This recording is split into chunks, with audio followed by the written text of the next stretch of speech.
porque la verdad es que hay muchísimas noticias para desarrollar, así que vamos con la primera, a prestar muchísima atención porque se vienen días importantes, hay elecciones presidenciales, por supuesto todo este proceso electoral comienza a partir de agosto y muchos empiezan a preguntarse, pero vamos a ir a votar y si voy a las PASO y después no voy a las generales y si tengo las generales directamente, bueno. Acá te vamos a hacer un panorama, primero para entender cuándo votamos. Claro. Agosto. Primero votamos en agosto las PASO. Estamos hablando del día 13 de agosto que nos tenemos que presentar. ¿Te cae bien un 13? No, es un chiste. Sabemos que no, que el 13 no es un día que le guste mucho, pero domingo 13 de agosto vamos por las PASO, que son las primarias abiertas, simultáneas y obligatorias. Palabra clave. Palabra clave. Después, por supuesto, el 22 de agosto vamos a ir a las generales, donde ya se va a ver un número con definición. Y en caso de que esos números sean polémicos, es decir, que no haya la diferencia necesaria para tener un ganador limpio en cuanto a distancia numérica, lo que se hace es ir a una segunda vuelta. Pocas veces hemos ido a una segunda vuelta, pero hemos ido. ¿Cuándo serían esas segundas elecciones? El 19 de noviembre. Estamos hablando de prácticamente una por mes. Posiblemente ni lleguemos, pero a tener en cuenta que esos días son los días de elección. Entonces uno ahí dice, bueno, pero las PASO, entonces, vamos, no vamos, ¿para qué son importantes? ¿Por qué tenemos que votar en las PASO? Justamente porque lo que definen son los candidatos reales que van a ir a las generales. Por eso, en esta plaquita, nosotros te contábamos en la segunda, ¿por qué tenemos que ir ese famoso 13 de agosto? Porque son los candidatos definitivos por cada una de las fuerzas. Entonces es ahí donde se pasa el filtro y finalmente el día 22 vamos a tener el candidato real de cada uno de los partidos. Es básicamente una interna. Hay muchos partidos que dicen que no sirven, que en realidad tienen que ir con uno a la cabeza porque así se unen mejor los votos, pero lo cierto es que hay otros partidos que no y es un filtro necesario para cada uno de ellos. Así que es importante. Después, a tener en cuenta el tema de los padrones. Si todavía, por ejemplo, obviamente hace un mes tenías que hacer la revisión para ver si estabas o no estabas, porque se acuerdan que estábamos a tiempo de corregir. Se hizo como una limpieza también de ese padrón para ver los errores, por ejemplo, de gente que ya no estaba porque había fallecido, gente que tenía mal el domicilio, entonces estaba, por ejemplo, en otra provincia. Claro. Todos esos errores tuvimos tiempo de corregirlos. Ahora bien, ya dicho esto, el mes que viene, posiblemente en 15 días tal vez también, empezamos a entrar a www.padron.gov.ar y ahí es donde vamos a ver cómo están nuestros datos, dónde nos toca votar.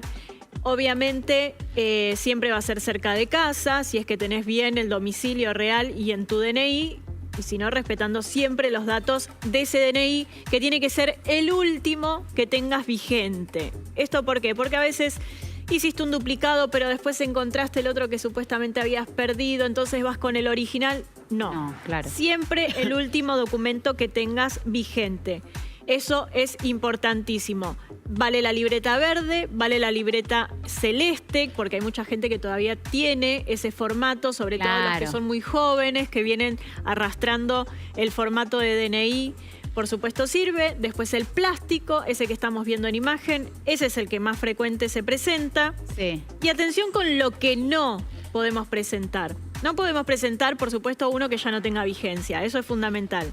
El celular es, por ejemplo, costumbre hoy en día, a través de la aplicación Mi Argentina, que vos muestres tu DNI porque está la foto.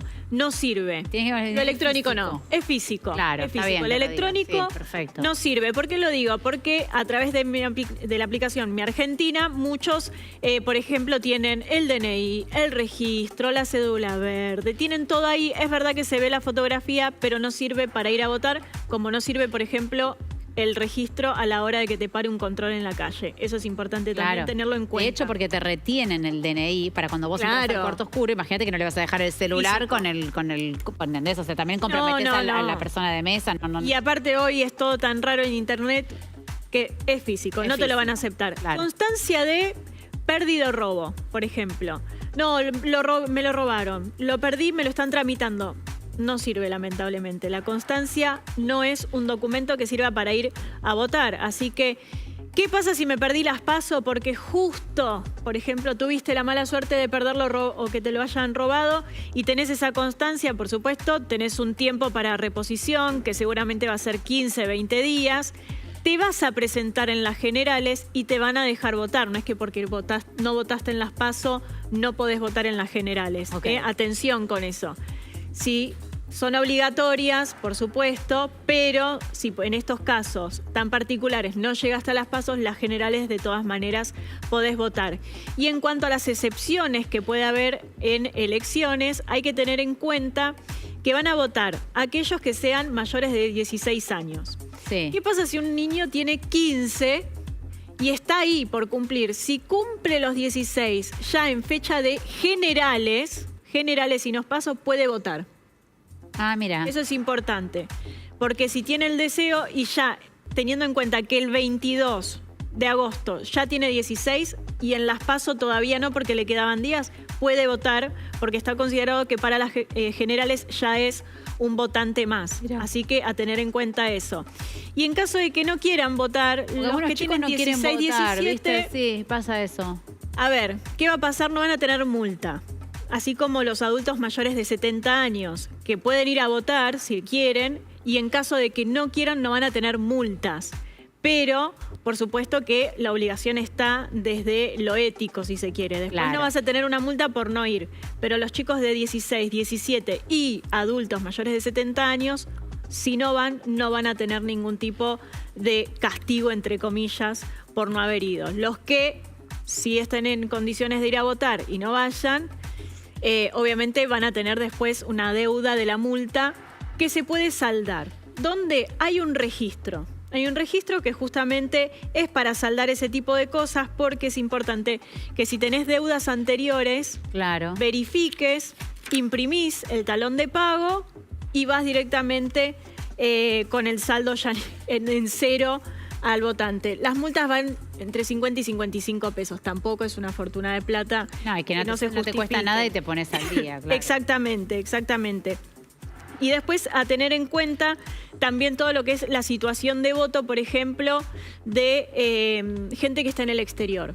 Si estás en el exterior y tenés ganas de emitir el voto, acercarse siempre a la embajada para hacerlo, porque las embajadas tienen la obligación de tomar el voto y hacer la contabilización, por supuesto, después emitir los números en tiempo y forma al país.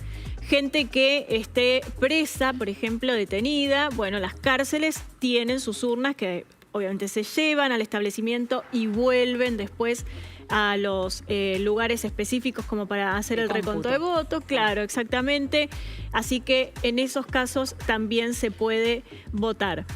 ¿Qué pasa con los extranjeros que están en el país? Bueno, en las generales no pueden emitir votos, pero si tienen por lo menos 6 meses de residentes, sí pueden ir a las que son, por ejemplo, por municipios. No pueden votar en las generales, pero en las PASO sí podrían definir. Eso es importante. ¿Y a dónde votan? En el mismo lugar que todos los argentinos. Mira. Solo que van a tener, por supuesto, cuando hablamos de 6 meses para arriba, tienen un registro de nacionalidad temporal. No es que tengan la nacionalidad fija ya, o la doble nacionalidad en ese caso. Pueden ir a las PASO, pero no van a ser aceptados, por supuesto, en las generales donde ya se define presidente, por ejemplo. Okay. Así que, y creo que me quedó por ahí también una plequita para explicar qué es lo que se vota. Entre tantas cosas que vamos a encontrar en esas listas grandes, hay que entender que lo que se vota, por supuesto, es presidentes, ¿no? Obviamente, denme un segundo.